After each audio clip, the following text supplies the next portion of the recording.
నమస్కారం. సిక్కోలో హృదయ స్పందన న్యూస్కి స్వాగతం. నేను మీ సంతోష్. ముందుగా ఈనాటి వార్తల్లోని వివరాలు ఇలా ఉన్నాయి. అరసవేలులో వెంచేసి ఉన్న ప్రత్యక్ష దైవం శ్రీ సూర్యనారాయణ స్వామివారిని దర్శించుకునేందుకు దూర భారాల నుంచి భక్తులు తరలి రావడంతో అరసవేలు క్షేత్రం భక్తులతో కిటకిటలాడింది.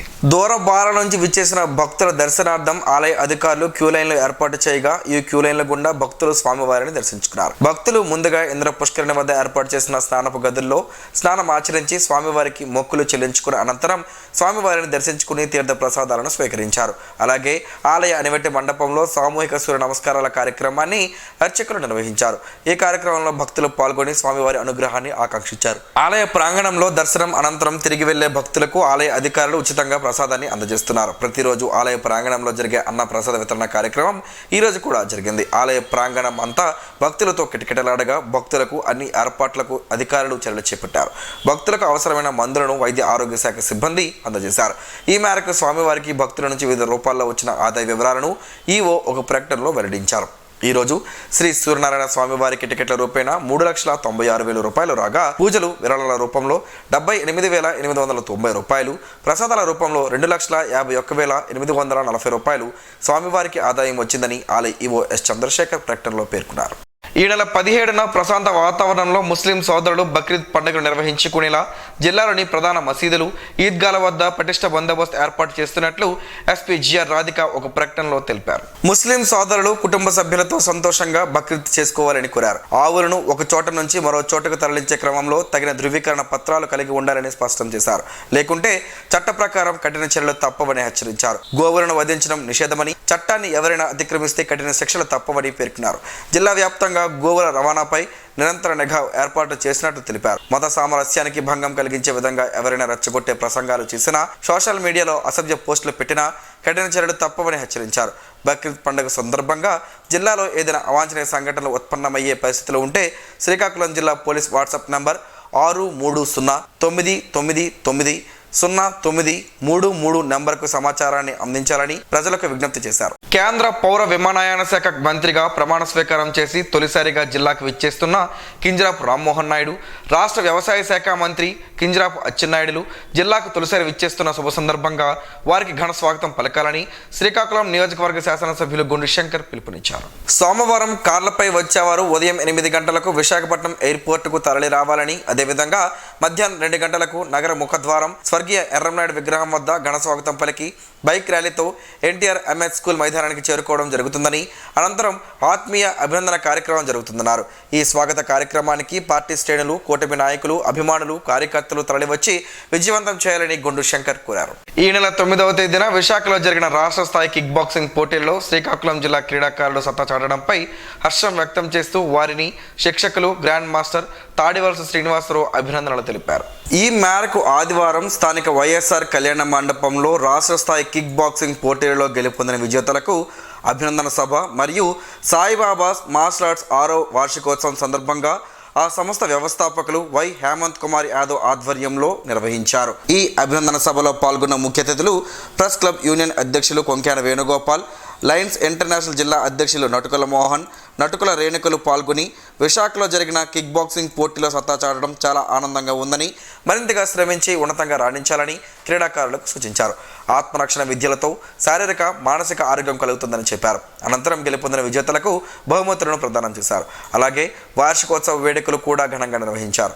కార్యక్రమంలో grand master Manda Vijay Kumar, grand master Tadivalasa Srinivasarao, coach D Harish, AE Konkyana Suresh, D Gnanabhaskar Dev తదితరులు పాల్గొన్నారు. కూటమి ప్రభుత్వం ఏర్పడి రాష్ట్ర ముఖ్యమంత్రి నారా చంద్రబాబు నాయుడు, డిప్యూటీ సీఎంగా పవన్ కళ్యాణ్, దేశ ప్రధానిగా నరేంద్ర మోడీ బాధ్యతలు స్వీకరించిన నేపథ్యంలో నగరంలోని స్థానిక 16వ డివిజన్లో టీడీపీ ఇన్ఛార్జ్, టీడీపీ ఎస్సీసీఎల్ రాష్ట్ర ప్రధాన కార్యదర్శి ఎస్వి రమణమాదిగ, టీడీపీ 16వ డివిజన్ అధ్యక్షురాలు సవలాపురపు లక్ష్మీలు ఆదివారం స్థానికులతో కలిసి సంబరాలు నిర్వహించుకున్నారు. శ్రీకాకుళం మున్సిపల్ కార్పొరేషన్ పరిధి 16వ డివిజన్ గొంటి వీధిలోని స్థానికులకు సవలాపురపు వెంకటరమణమాదిగ, టీడీపీ 16వ డివిజన్ అధ్యక్షులు సవలాపురపు లక్ష్మీలు స్వీట్లు పంచిపెట్టి ఆనందాన్ని పంచుకున్నారు. ఈ సందర్భంగా ఎస్వి రమణమాదిగ మాట్లాడుతూ కూటమి ప్రభుత్వం ఏర్పడిందని, ప్రభుత్వానికి ప్రజలంతా భారీ స్థాయిలో మద్దతు ఇచ్చారని గుర్తు చేశారు. అందరి ఆకాంక్షలను చంద్రబాబు నెరవేర్చుతారని, రాష్ట్ర అభివృద్ధితో పాటు సంక్షేమ పథకాలు పెద్ద ఎత్తున అమలవుతాయని చెప్పారు. రాష్ట్ర మంత్రి కింజరాపు అచ్చెన్నాయుడు, కేంద్ర మంత్రి కింజరాపు రామ్మోహన్ నాయుడులు జిల్లా అభివృద్ధి కృషి చేస్తారని వారికి శుభాభినందనలు తెలిపారు. ప్రభుత్వం తరపున ప్రజలందరికీ ఆయన కృతజ్ఞతలు తెలిపారు.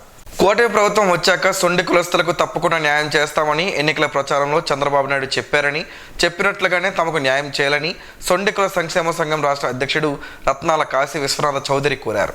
ఈ మేరకు నగరంలోని ఓ ప్రైవేట్ ఫంక్షన్ హాల్లో నిర్వహించిన మీడియా సమావేశంలో ఆయన మాట్లాడుతూ, చంద్రబాబు సారథ్యంలో ఏర్పడిన కూటమి గెలుపు కోసం తాము కూడా కష్టపడ్డామని, చంద్రబాబు ఎన్నికల హామీల్లో భాగంగా తెలంగాణ మాదిరిగా ఎక్సైజ్ శాఖలో రిజర్వేషన్ కల్పిస్తామని చెప్పినట్లుగానైనా ఆంధ్రాలో కూడా చేయాలని ఆయన విజ్ఞప్తి చేశారు.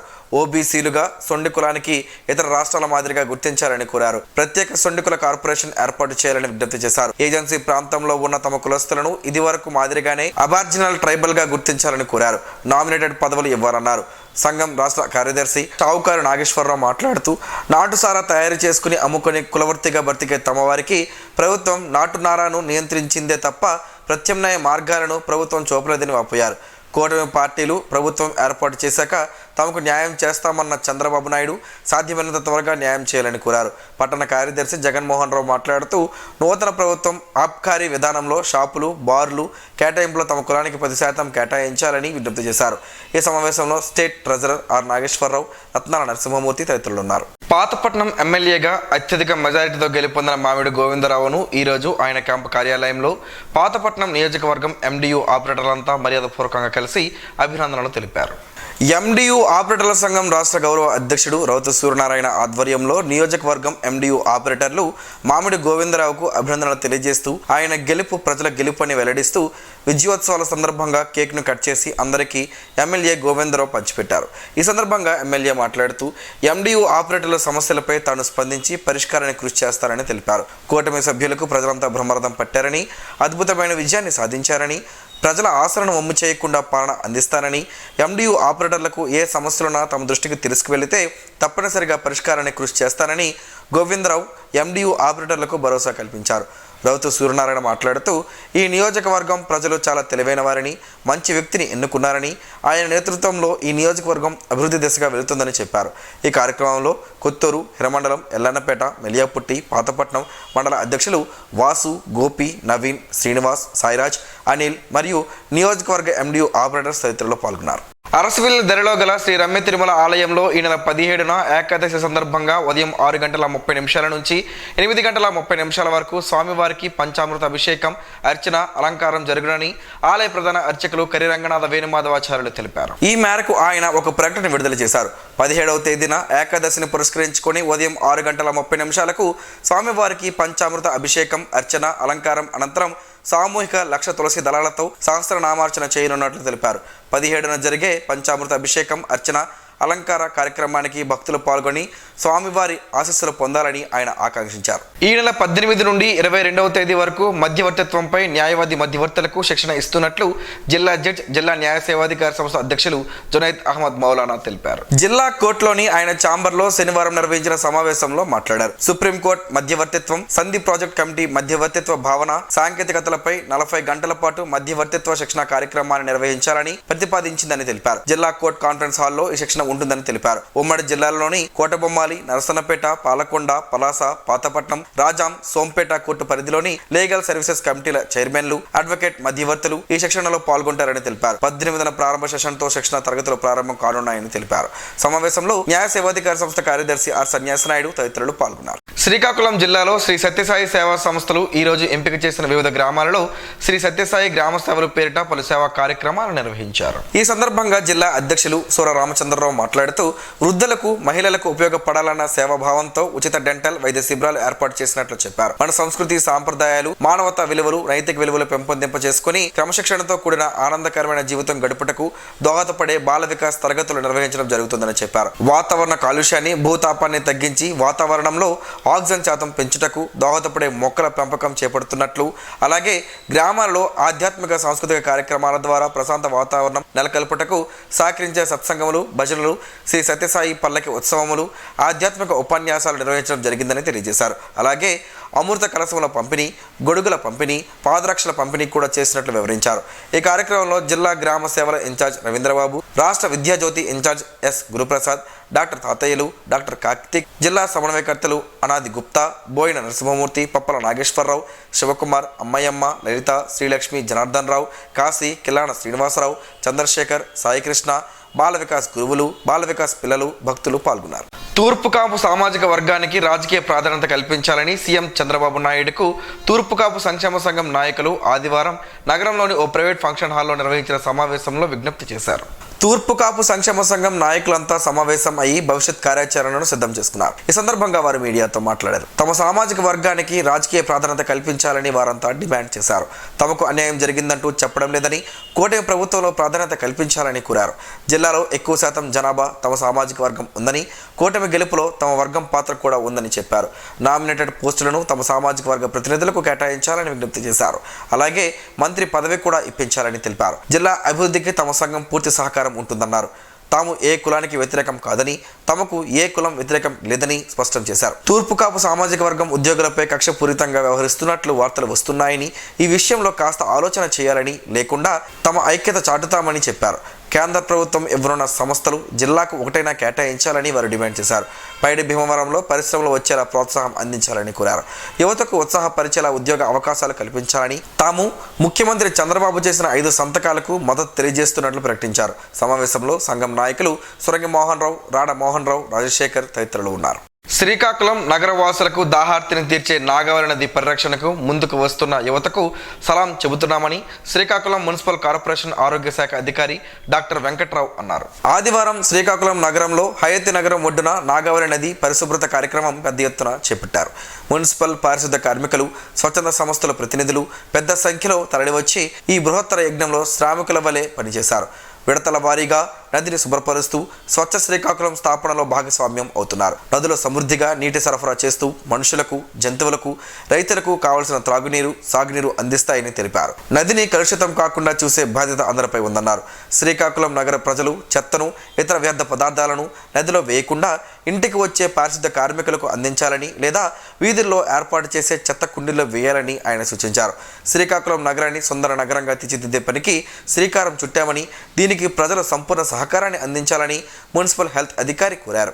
ఈ కార్యక్రమంలో స్టార్ వాకర్స్ క్లబ్ ప్రతినిధులు గేదెల ఇందిరాప్రసాద్, శాసపు జోగినాయుడు, గోలి ఉమామహేశ్వరరావు, డాక్టర్ జిఎన్ రావు, టీడీపీ నేత తోలేటి వెంకన్న యాదవ్, ఐటమ్ ఇంజనీరింగ్ కళాశాల ఎన్ఎస్ఎస్ విభాగం అధికారులు, ఆచార్య విష్ణుమూర్తి, డాక్టర్ బాలరాం, హలో సీకోలు ప్రతినిధులు పి ప్రశాంత్, మధు, ప్రణీత్ తదితరులు పాల్గొన్నారు. రాష్ట్ర ఉప ముఖ్యమంత్రి పవన్ కళ్యాణ్ తొలి సంతకం రాష్ట్రంలో చెరువుల పరిరక్షణ కోసం చేయాలని ఉత్తరాంధ్ర చెరువుల పరిరక్షణ సమితి రాష్ట్ర ఉపాధ్యక్షులు పంచిరెడ్డి కృష్ణారావు కోరారు. ఆదివారం ఆయన శ్రీకాకుళంలో విలేకరులతో మాట్లాడుతూ టీడీపీ, జనసేన, బీజేపీ పార్టీల కూటమి ఉమ్మడి ప్రభుత్వం రాష్ట్రంలో ఏర్పడడం సంతోషదాయకమన్నారు. అందులో జనసేనాని పవన్ కళ్యాణ్ కు కీలక పంచాయతీరాజ్, గ్రామీణ అభివృద్ధి, పర్యావరణ, అటవీ శాఖలు కేటాయించడం ఆనందదాయకమన్నారు. అయితే రాష్ట్రంలో ఉన్న సుమారు 40,000 చెరువుల్లో ప్రస్తుతం 90% చెరువులు ఆక్రమణలు, కబ్జాకు గురయ్యాయన్నారు. వీటితో పాటు ప్రకృతి ప్రసాదాలైన గెడ్డలు, వాగులు తదితర నీటి వనరుల సైతం కబ్జా అయ్యాయన్నారు. జల చక్రాన్ని, ఋతు గమనాన్ని, పర్యావరణాన్ని, భూగర్భ జలాన్ని రక్షించే చెరువులు, గెడ్డలు, వాగులు తదితర నీటి వనరులు కబ్జాకు గురై కనుమరుగవ్వడం వలన పర్యావరణం దెబ్బతింటుందన్నారు. పలువురు కబ్జాదారులు చెరువులను ఆక్రమించి పక్కా భవనాలు నిర్మించారన్నారు. అలాగే లేఅవుట్లు వేసి కొంతమంది కబ్జాదారులు ఇళ్ల స్థలాలుగా చేసి అమ్మకాలు చేశారన్నారు.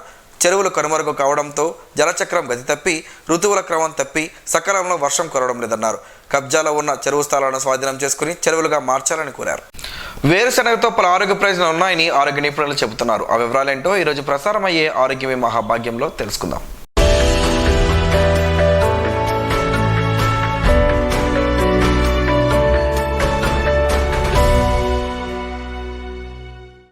సాధారణంగా మనం తీసుకునే ఆహారంలో వేరుశనగలు బలమైన ఆహారం, నూనె శాతం ఎక్కువగా ఉంటాయి.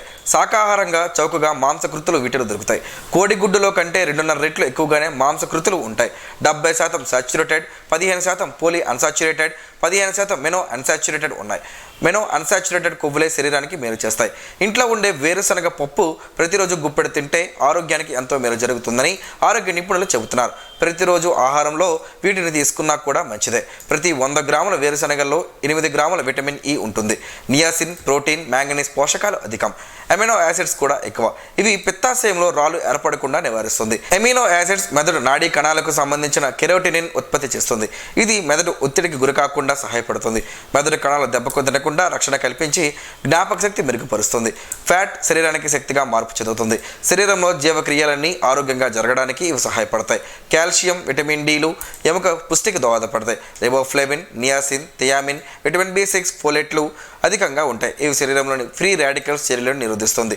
చర్మ ఇన్ఫెక్షన్లకు రాకుండా దోహదపడతాయి. రోజు గుప్పెడు వేరుశనగలు లేదా 10 గ్రాముల నట్స్, డ్రై ఫ్రూట్స్ తింటే ఆరోగ్యం మెరుగుపడుతుందని పరిశోధకులు చెబుతున్నారు.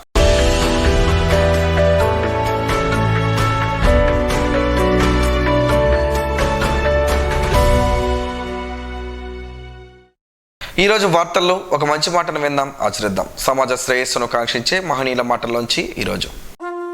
జీవనం గమనం గమ్యం. ఋషి చింతన. సమాజంలో రాజ్యాలు యుద్ధములో పుట్టాయి. ఆధ్యాత్మికం ఏకాంతములో చింతన, త్యాగం, అనుభూతిలో పుట్టాయి. ఎత్తులో ఉన్న మనస్సుకు తన ఎత్తే తెలుసుగాని తనకంటే ఎత్తు, తనకంటే లోతు అనుభవం ఎప్పుడూ కలుగదు. ఓం శ్రీ గాయత్ర్యై నమః. స్పందన ప్రేక్షకుల కోసం స్పందన న్యూస్ని ఇప్పుడు యూట్యూబ్లో అందుబాటులో ఉంచడమైంది. HDV స్పేస్ స్పందన అని టైప్ చేసి వీక్షకులు తమ అనుకూలమైన సమయంలో న్యూస్ని వీక్షించగలరు. ఈ వార్తలు ఇంతటితో సమాప్తం. మరలా ప్రసారం అయ్యే స్పందన న్యూస్లో కలుసుకుందాం. అంతవరకు సెలవు. నమస్కారం. మీ మాటే మా బాట.